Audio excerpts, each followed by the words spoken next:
Beleza. Então, é, nós estamos chegando numa parte do processo, só lembrando, onde nós vamos ter que fazer escolhas, nós vamos ter que focar nessas escolhas e vamos ter que gerar uma série de conceitos, de ideias de como poderíamos entregar esse valor que nós estamos definindo nessas fases. Então, se vocês observam no processo, houve uma divergência, onde nós escutamos diversos atores, vimos diversas soluções, depois começamos a reduzir, a convergir em direção a uma proposta única de valor, certo? Que é um conceito bastante abstrato e nesse momento ele precisa se materializar de alguma maneira. Então aqui para isso nós estamos falando de técnicas criativas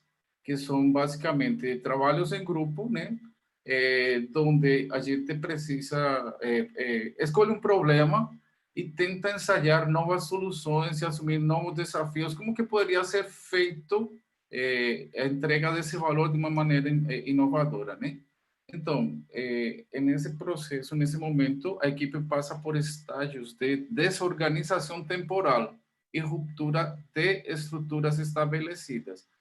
Basicamente, a geração de ideias é um processo irracional.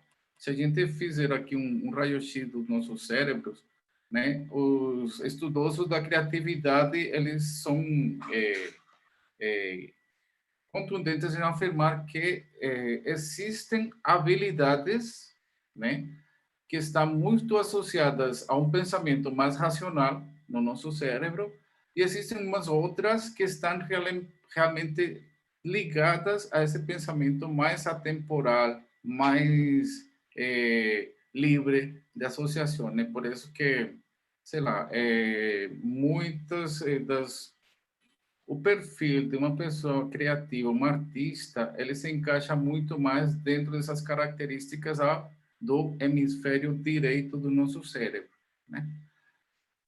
Mas acontece que esse cérebro também é muito facilmente eh, direcionado, né? É, muitas vezes ao longo da nossa vida a gente vive condicionado a um só tipo de pensamento, por exemplo, o pensamento racional.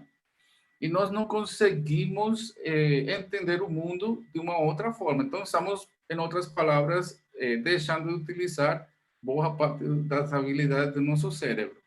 Existem alguns livros, por exemplo, esse aqui, Desenhando com o Lado Direito do Cérebro, que ele propõe algumas técnicas para você estimular e exercitar essas partes, né? Então, se eu coloco para você essa imagem aí, você tem uma dificuldade em saber quem é essa pessoa, porque o seu cérebro racional está intervindo aí e fazendo perguntas racionais, né? Enfim, existem também formas de percepção que são, digamos, simuladas, né? E o cérebro, por exemplo, nessa imagem aqui, a pergunta é quantos triângulos você observa? E, na verdade, não tem, não tem triângulos, né? Sei lá, ou quantos... Enfim. Então, especificamente no processo de criatividade, cada time e cada pessoa tem seu tempo.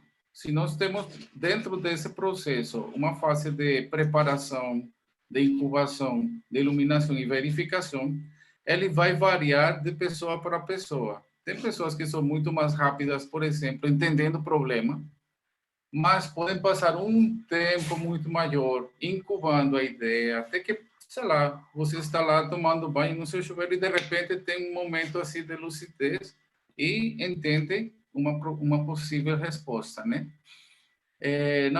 Na literatura encontramos um aprofundamento de tentar entender como que funciona esse processo, né?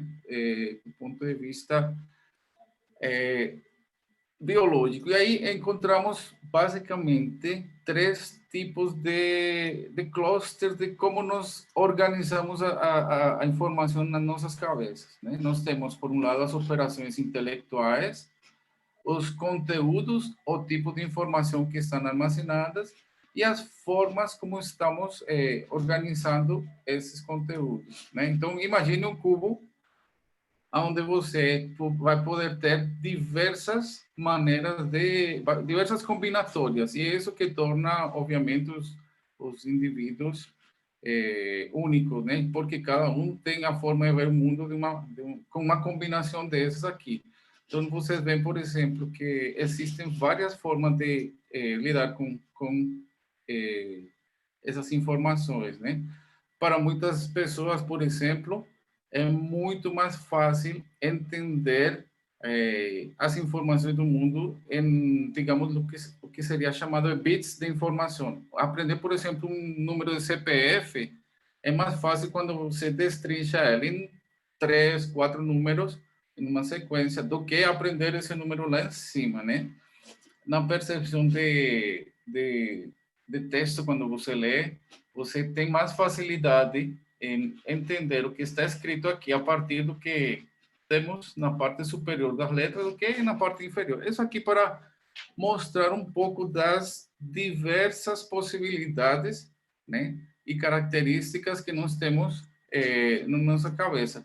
Falando, por exemplo, dos conteúdos de informação, que é a maneira como nós estamos armazenando essas informações, existem diversas formas, né? Figurativo, simbólico, semântico, comportamental. Um exemplo disso é, para muita gente, é muito mais fácil entender a ideia de churrasco a partir de um texto, né? Para o churrasco, vamos precisar de um aparelho de som, música, um texto. Tem outras pessoas que talvez entendem mais facilmente se tivessem um mapa mental das coisas que vai precisar para o churrasco, o que vai servir, as brincadeiras que vai levar, certo? Então, basicamente, a criatividade ela deveria ser encarada como um esporte, né? E ela precisa ser exercitada. E para isso, tem algumas técnicas que, por exemplo, nesse momento que vocês estão no projeto, poderiam aplicar algumas dessas técnicas, né? Então, nós temos aqui algumas categorias, certo? As técnicas e procedimentos que podem ser utilizados, por exemplo, de inventário, associativa, provocativa, né?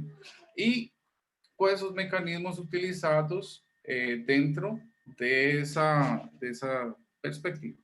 Então, vamos ver algumas rapidamente, né? A técnica de associação de ideias é bem simples. É basicamente, pega o problema, escolhe uma palavra do dicionário e construa associações para essa palavra utilizando a técnica da flor.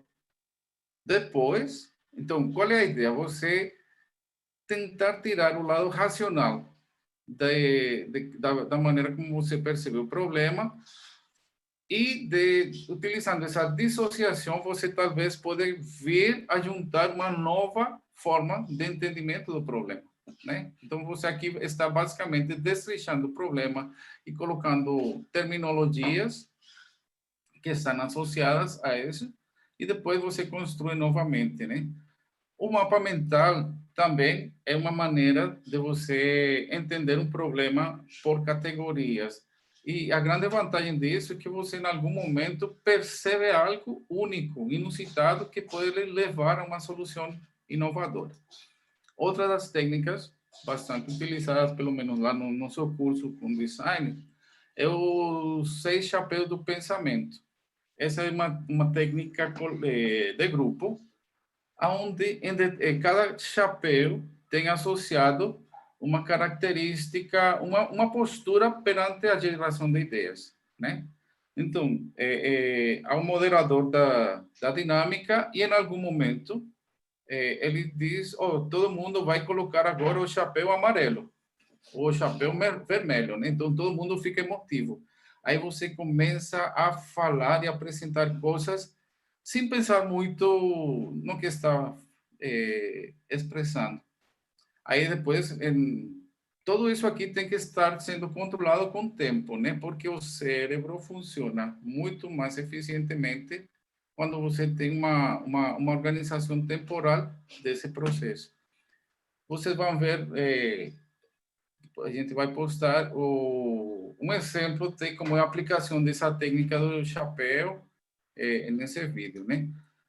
O brainstorming é uma técnica também muito conhecida, onde você gera muitas ideias em um curto espaço de tempo, mas essas ideias vão sem nenhum juízo de um valor de juízo, né? Então, outro é questionamento absurdo. Então, formula uma pergunta em relação ao problema escolhido. Você pode formular como nós poderíamos fazer para que deficientes visuais possam andar de forma autônoma na rua. Vamos supor que esse seja seu problema, né? Como que você vai entregar um valor nessa direção. Aí, dessas palavras contidas no problema, você escolhe 4 chaves, né? Principalmente a que tem a ver com usuários, né? Com verbos, né? E com palavras que referem a um contexto, certo?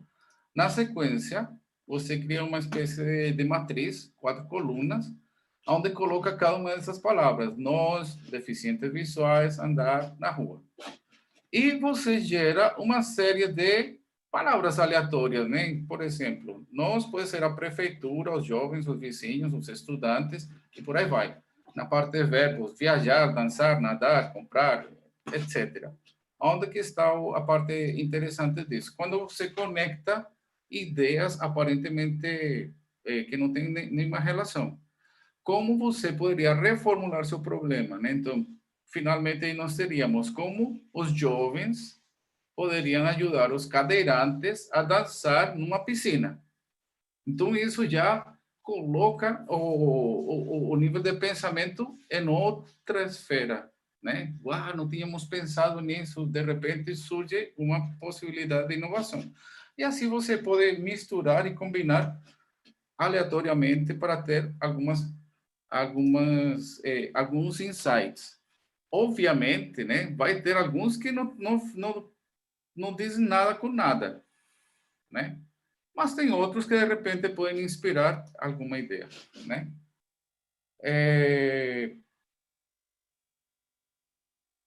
Então, depois você pode escolher 2 perguntas e gerar 3 conceitos para cada uma delas, né? Como nós poderíamos fazer tal coisa. E aí você gera dessa matriz, né? 3 conceitos, você coloca a votação no grupo e começa a trabalhar naquele que pode ser mais promissor, né? O conceito que vai ser desenvolvido. Essa é uma forma de uma outra técnica bastante trabalhada em design é o método 635. 635 é uma forma de dizer que grupos de 6 pessoas, né, gera 3 ideias em relação à proposta, ao problema, em 5 minutos. Daí você faz uma primeira rodada, fechou 5 minutos, você troca com outro grupo. Então, vamos supor que temos 18 participantes. Então, você vai fazendo vai fazendo a troca de pessoa para pessoa, né? Aí você tem inspiração nas ideias que foram geradas pela pessoa anterior e você tem uma limitação de tempo para gerar um novo conceito.